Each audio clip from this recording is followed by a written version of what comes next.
Hello friends, Neha એજ્યુકેટરમાં આપનું સ્વાગત છે. આજે હું તમારા માટે લઈને આવી છું 1 એપ્રિલ 2025ના મહત્વના કરંટ અફેર્સ, જે તમારી આવનારી પરીક્ષામાં તમને ખૂબ મદદરૂપ થશે અને તમને 1 માર્ક અપાવવામાં મદદ રહેશે, રાઈટ? તો સૌથી પહેલા એક રિક્વેસ્ટ કે વિડીયોને શરૂઆતથી લઈને અંત સુધી જરૂર જોજો, તો જ તમને કન્ટેન્ટ અંગે ખ્યાલ આવશે.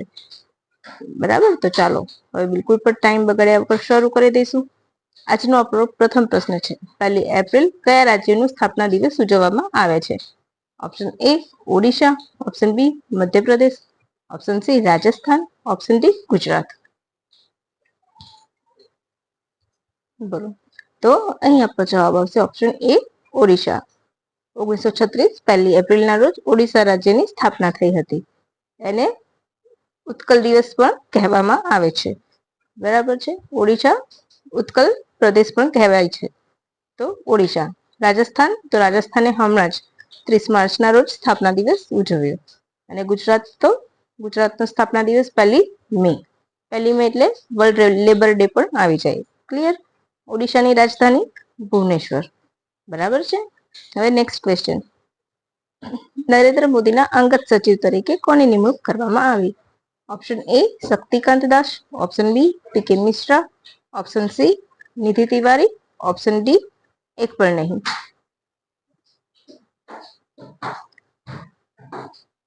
તો અહીં આપણો જવાબ આવશે ઓપ્શન સી નિધિ તિવારી. 2014ની કેડરના આઈએએસ અધિકારી છે નિધિ તિવારી. અંગત સચિવ તરીકે તેમની નિમણૂક કરવામાં આવી છે. પીકે મિશ્રા, તો બીજા ઓપ્શન પણ જોઈ લઈશું. તો તેમના સચિવ છે. પ્રથમ સચિવ છે પીકે મિશ્રા. સેકન્ડ સચિવ તરીકે શક્તિકાંત દાસ. શક્તિકાંત દાસ એટલે 25માં આરબીઆઈના ગવર્નર હતા. બરાબર? ત્યાંથી એમણે નિવૃત્ત થયા અને નરેન્દ્ર મોદીના અંગત સચિવ 2 તરીકે તેમની નિમણૂક કરવામાં આવી. અત્યારે હાલ આરબીઆઈના ગવર્નર કોણ છે? 26માં સંજય મલ્હોત્રા. બરાબર? હવે આગળ.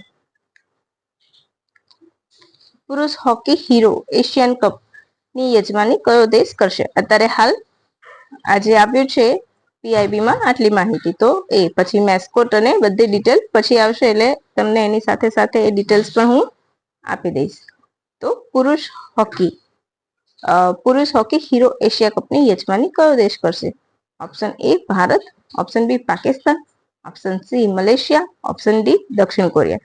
તો પહેલા તો સૌથી પહેલા એશિયામાં યોજાતો એશિયા કપ હશે એટલે એ કોઈ એશિયન કન્ટ્રીઝ હશે.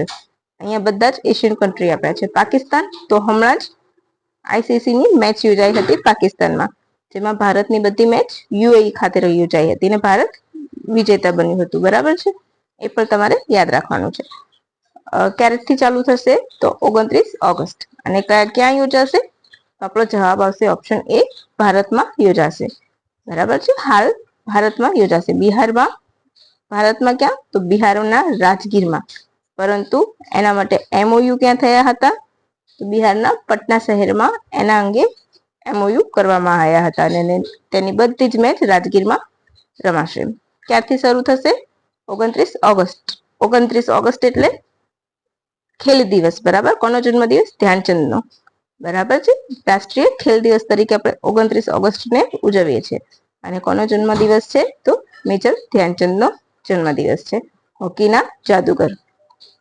ક્લિયર? તમે જ્યારે પણ કરંટ અફેર કરો તો એને રિલેટેડ જે બેકગ્રાઉન્ડ હોય એ પણ તમારે જોડે જોડે યાદ રાખી લેવાનું, જેથી કરીને તમારે એક્ઝામમાં પૂછાય તો કોઈ ઇસ્યુ ના આવે. કારણ કે હવે વિધાન વાક્યો આવે છે. હવે હાલમાં કયા રાજ્યે તેના જિલ્લામાં આફસા એટલે કે AFSPA સ્પેશિયલ આર્મ ફોર્સને આગળ ન વધારવાનો નિર્ણય લીધો છે?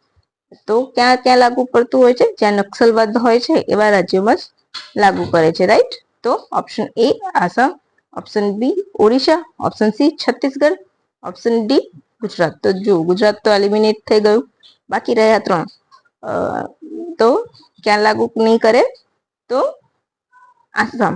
આસામ એટલે હાલમાં ખૂબ અગત્યનું રાજ્ય, સૌથી વધારે ચર્ચામાં રહેલું રાજ્ય. 43મી વર્લ્ડ હેરિટેજ સાઇટ અહીંયા છે. 8મું રાષ્ટ્રીય નેશનલ અભયારણ્ય જે વિવિધ દેશો સાથે સરહદ ધરાવે છે એ પણ અહીંયા છે. સૌથી વધારે પતંગિયા ધરાવતું બીજા નંબરનું સ્ટેટ એટલે આસામ. આસામ બરાબર છે. તો કેટલી બધી આસામથી રિલેટેડ બધી વાત છે, રાઈટ. પછી હા, જે આસામે તમને યાદ હશે કે એનસીસી નું જે છે એ પણ લાગુ કરનાર પ્રથમ રાજ્ય હતું ને આધારને વેલિડ કરીને લોકોને નાગરિકતા આપી છે ત્યાંના આસામથી જે રેફ્યુજીસ તરીકે આવીને રોકાયા છે એમને. એ પણ ક્લિયર થઈ ગયું. તો તમારે આટલા બધા અને કેટલા બધા પોઈન્ટ્સ ક્લિયર થશે આસામ. તો આસામ વિશે તમારે મેક્સિમમ તૈયારી કરવી પડશે. અને મેં મારું જે કરંટ અફેરનું એક બનાવ્યું છે લાસ્ટ 6 મંથનું, જેમાં પાર્ટ 2 આવશે. અત્યારે હાલ મેં પાર્ટ 1 મૂક્યો છે અને થોડાક ટાઈમમાં હું પાર્ટ 2 મૂકીશ. તો તમે ત્યાં જઈને બધું જ જોઈ શકો છો. કારણ કે એમાં મેં લગભગ આસામને લગતા બધા જ ક્વેશ્ચન આવરી લીધા છે. તમે ત્યાં જશો તો તમને વધારે ખ્યાલ આવશે. અહીંયા નીચે હું ડિસ્ક્રિપ્શન બોક્સમાં એને લિંક પણ શેર કરી દઈશ, જેથી કરીને તમને સર્ચ કરવામાં કોઈ ઇશ્યુ ના આવે. એ સિવાય વિવિધ યુદ્ધ અભ્યાસ પણ મેં મૂકેલા છે. અને હાલ જે મ્યાનમારમાં ભૂકંપ આવ્યો છે, તો મ્યાનમારમાં ભૂકંપ આવ્યો છે તો મેડિકલ કિટ ભારત સરકાર તરફથી રવાના કરાઈ છે. તો જે જ્યારે પણ કોઈ દેશને સહાય કરે છે તો એ સહાય મોકલીએ ત્યારે કોઈ પણ ઓપરેશન્સ કરવામાં આવે છે. ઓપરેશન નું નામ આપવામાં આવે છે. તો મ્યાનમારમાં સહાય મોકલી છે એ ઓપરેશન નું નામ શું છે? ઓપરેશન બ્રહ્મા હેઠળ. એ પણ તમે યાદ રાખી લેજો. હવે આસામ તો ક્યાંથી આપસા હટાવશે? તો દિબ્રુગઢ માંથી. દિબ્રુગઢ એની રાજધાની છે બીજી, બરાબર. પહેલે કઈ રાજધાની છે? દિસપુર. આસામે એની બીજી રાજધાની દિબ્રુગઢને જાહેર કરી છે. એ પણ તમારે યાદ રાખવાનું. આસામ પ્રથમ રાજધાની હતી, અત્યારે દિબ્રુગઢ બીજી, અને ત્રીજી તેજપુરને સાંસ્કૃતિક રાજધાની તરીકે વિકસાવશે. ક્લિયર. અત્યારે હાલ 5 રાજ્યોમાં 2 રાજધાની છે, એ તમારે યાદ રાખવાનું છે. પછી કયા જિલ્લામાં સ્પેશિયલ પોલીસ ફોર્સ લાગેલી રહેશે? તો તિનસુકિયા, ચોરાઈદેવ અને શિવસાગરમાં હજુ પણ 6 મહિના સુધી લાગેલી રહેશે. જ્યાં આંતરિક સ્થિતિ ખરાબ હોય ત્યાં સ્પેશિયલ પોલીસ ફોર્સ લાગુ હોય છે, રાઈટ. અને કેન્દ્ર સરકાર તરફથી જ તેની મંજૂરી મળે છે. ગૃહ મંત્રાલય મંજૂરી પાસ કરે છે. એ પણ તમારે યાદ રાખવાનું. ગણગોર તહેવાર કયા રાજ્યનો તહેવાર છે? ગણગોર એ કયા રાજ્યનો તહેવાર છે? Option A Paschim Bangal, option B UP, option C Assam, option D Rajasthan. તો અહીં આપણો જવાબ આવશે ઓપ્શન ડી રાજસ્થાન. શું આવશે આપણો જવાબ? Option D Rajasthan. તો થોડુંક આપણે બીજા રાજ્યો વિશે માહિતી લઈ લઈશું. તો પશ્ચિમ બંગાળ. પશ્ચિમ બંગાળ એટલે દુર્ગા પૂજા. ઉત્તર પ્રદેશ તો રામકથા ને એ બધું જયારે થાય છે દશેરામાં એ. અને આસામ તો બિહુ. બિહુના 3, રોંગલી બિહુ અને ભોંગલી બિહુ, એ યાદ રાખવાનું. બિહુ સૌથી ફેમસ છે. બિહુ નૃત્ય એક્ઝામમાં મેક્સિમમ પૂછાતો પ્રશ્ન છે. હવે રાજસ્થાનમાં ગણગોર તહેવાર દેવી પાર્વતી અને શિવને સમર્પિત તહેવાર છે.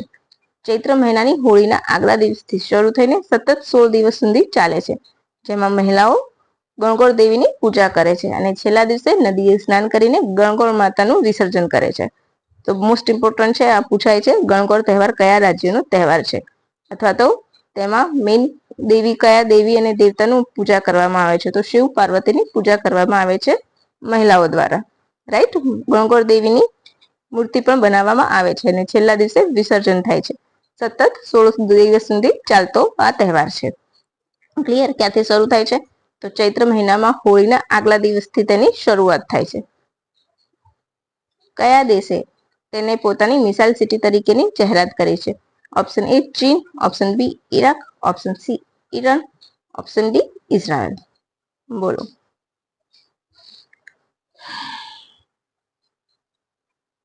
તો અહીં આપણો જવાબ આવશે ઓપ્શન સી ઈરાન. ઈરાન પાસે બહુ બધી હાઈપર બીજા દેશમાં આપણે એન્ટી કોન્ટિનલ મિસાઇલ કહીએ છીએ એવી છે કે જે બીજા દેશને પૂરેપૂરા દેશને ખતમ કરી શકે છે. બરાબર. કઈ કઈ મિસાઇલ્સ છે ઈરાન પાસે? ખૈબર શેકન, હજ કાસિમ, ગદર, સેન્જિનલ જેવી મિસાઇલ છે જેની મારક ક્ષમતા ખૂબ લાંબી છે, રાઈટ.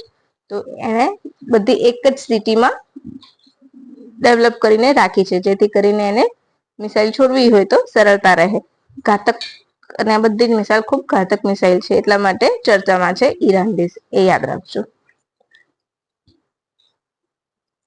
પછી સીએમ મૈયા સન્માન યોજના કયા રાજ્ય દ્વારા શરૂ કરવામાં આવી છે? સીએમ મૈયા સન્માન યોજના. તો option A Chhattisgarh, option B Assam, option C Jharkhand, option D Odisha. અહીં આપણો જવાબ આવશે ઓપ્શન સી ઝારખંડ. શું આવશે? ઝારખંડ.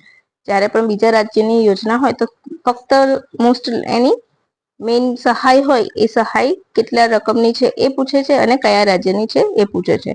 તમારે વધારે આમાં ડિટેલમાં જવાની જરૂર હોતી નથી. ગુજરાત રાજ્યની યોજના બધી તમારે કરવી પડશે અને કેન્દ્ર સરકારની યોજનાઓ. ક્લિયર? તો આપણે જોઈશું એમાં કેટલી સહાય આપવામાં આવે છે.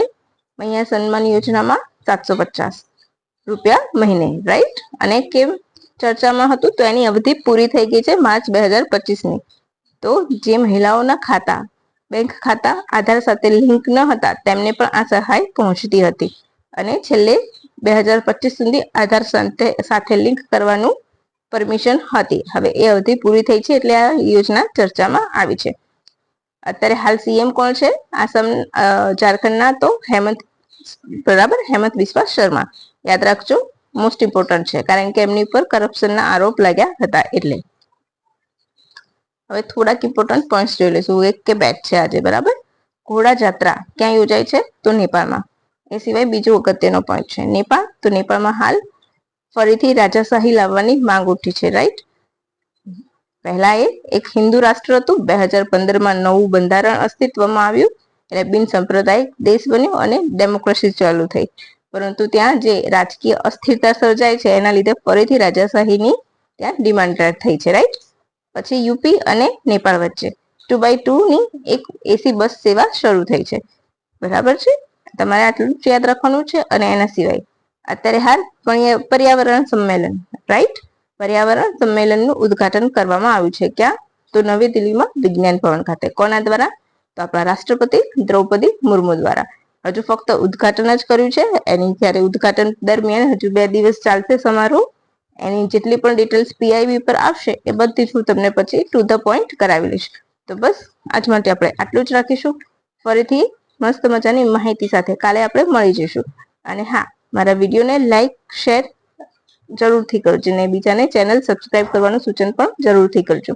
અને તમે 20મી એપ્રિલે એક્ઝામ આપવાના હોય જીપીએસસીની તો તમે એક વખત છેલ્લા 6 મહિનાનું કરંટ અફેર છે એ જરૂરથી જોઈને જજો. જે તમને ખૂબ ખરેખર બહુ જ મસ્ત મજાનું બનાવ્યું છે. લગભગ મેં 80 પ્રશ્નો કલેક્ટ કર્યા છે, એકદમ સિલેક્ટિવ જે પૂછાય એવા છે. તો તમારે ત્યાં જઈને એક વખત આખો વિડીયો જરૂરથી જોજો અને તમને ગમે તો કમેન્ટ જરૂરથી કરજો. બસ ફ્રેન્ડ્સ, તો thank you for watching my video. Bye and have a nice day.